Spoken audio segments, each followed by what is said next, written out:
on the Xin Zhao earlier on. And we saw a lot of Udyr being played. We've seen Pyosik more recently playing the Diana with no success on any of those champions. You know, really, the Xin Zhao was the one they found the most success with, and with no Lulu to come with it, and you know, to do it blind at this stage feels very risky. I would like to see DRX try the Rumble again. It's been a little while since we've seen them pull that one out.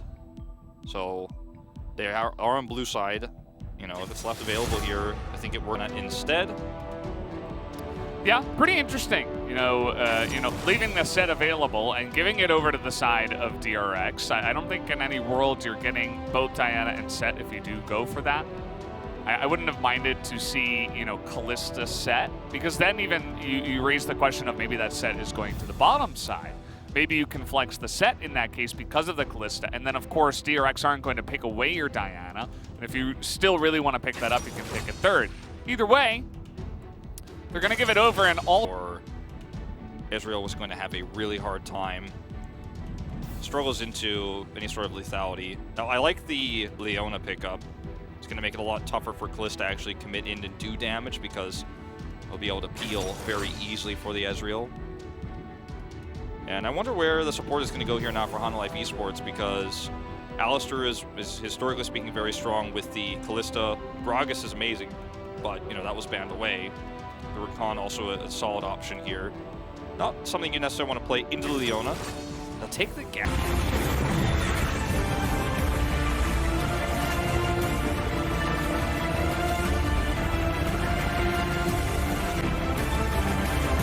They have so much. They absolutely can dive as well. With the Aftershock, this is going to be so easy.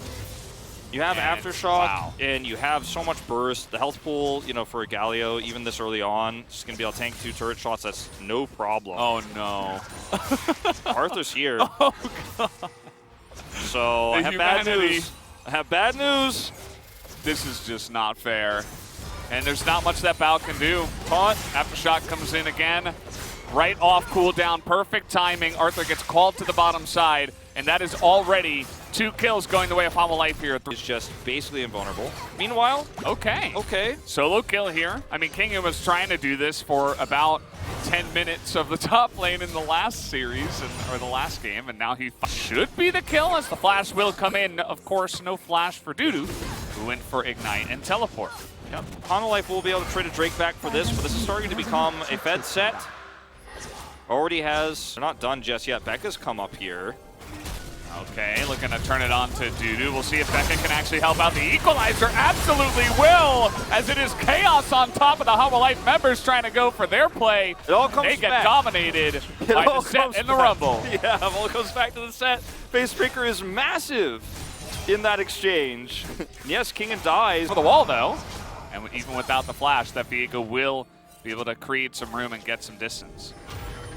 Life Esports will want to fight. Okay. He decided, yeah, okay, they're all there. Let me push. In a very volatile game, small mistakes like this can actually throw your lead. Oh, boy. What is going on? Now we're just space checking. Yeah, that was like, I mean, was there any doubt that they were doing that? Yeah, I mean, lost their lead as now we're trying to get on top of Arthur. The flash does come in, and Galio is looking to help out from the distance as they get on top of the Rumble, take him out. Here's the teleport now coming in, but Set is so massive in this game, and Dudu is 1v4 essentially. He's got the mist as now Deft has arrived to the fight, and I think he's going to put an end to all of this. Picks up the double, and would have gotten the triple if Kingan did not flash for the escape. You know, it was so well played by Arthur, despite the collapse in our grouped up here.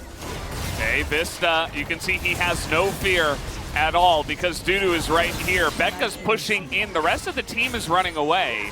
And you can see some of the issues here for the DRX lineup. They're behind. Some people want to go in. Some people want to leave. The answer in that one, I think, was to leave, but Becca did not get the memo. Yeah, like 2 items to 0, by the way, for Ezreal. Okay, looking to turn this one around as it's a one-on-one in both scenarios. We're trying to watch this as the Rumble doesn't get that much value, and even Kingan is going to start losing in the 1v1 against this Gwen, even after the gigantic start that he got in this game. Yeah, And that is going to be a lot of damage to this turret if they don't just outright commit to it. Vista's here. Yeah, they're like, we really got to get this Ocean Drake. They're not even going to get the Ocean Drake. As here we go, the Fates Call comes in, throws back in the Galio, and there really is not much hope as Bao is trying to kite it out. The Equalizer is desperate at best. And the rest of everybody else is just running away. If it was an even game, the Equalizer would have been fantastic. Oh, give it to Chovy.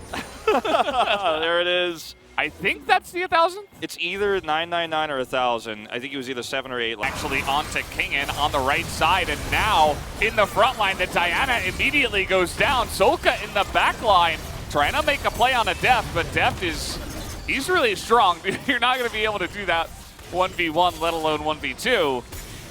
Deft still charging on forward. Bao's revenge. We do not have Hero's Entrance either. Chovy's going to get caught here. He does have an insane amount of life gain as the rest of his team say, well, you can die and your sacrifice will not be in vain, as we look at Ocean Soul as if on life health here as the teleports are coming in. And here is the turn. This is what you go for. The Galio follow-up is going to be pretty large. Chovy is getting low. Big taunt is coming from Vista as the follow-up from Death. Finally now he's able to get in range. Was looking a little bit dicey there for just a moment, but at the end of the day, this is what you do. You start in the Baron, you turn, and the team that's 10,000 gold behind is not going to win the fight. That is going to be the end of this series. And Chovy, he picks up his 1,000th kill in the LCK, the fastest player to do it here in LCK history. Congratulations to Chovy, one of the best. He'll be the 15th player to do so as well, and this is a very huge monumental moment for him in a very one-sided series, sadly. But, that's the biggest win here, I think, for Hanwha Life. You take your second win of the season in dominant fashion. You prove that. I think a lot of the questions that people have right now are, where are the middle teams in the LCK? Have they gotten better? Have the top teams gotten weaker? We had a debate on Pog State, right? This has been a big discussion, but when you see Hanwha Life Esports crush DRX, I mean, in some of our see that in this point, there's a ton of value for the Equalizer. Without the stopwatches, this might look differently. And if DRX was not so far behind, they absolutely could have won this fight. And you could see why Hanwha Life were so hesitant to actually pull the trigger on that Baron. They still were able to win the fight, and at the end it was kind of a stomp when you look at the kills, but everybody went low. It was fairly close fight, like the closest fight DRX took, but it still wasn't enough. Chovy was calling to get his 1,000th kill in that fight too. He was letting people know, like, hey, you better let me have Give me that. Give me that kill. So sometimes the players, they say, oh, I didn't know. It was, this and that. Chovy knew. Chovy's always knowing the stats, man. He tracks his stats 100%. He's looking at his CS numbers. He's looking at his KDA. If there's any player, I am sure, refreshes it after every game he plays just to know the numbers, it's him. Yeah, for a good reason, because he puts up a lot of numbers. The most damage in the game was actually going over to the Rumble. Spioshik does do a lot of damage, but unfortunately, it's not enough to help out the team. There were no Drakes, no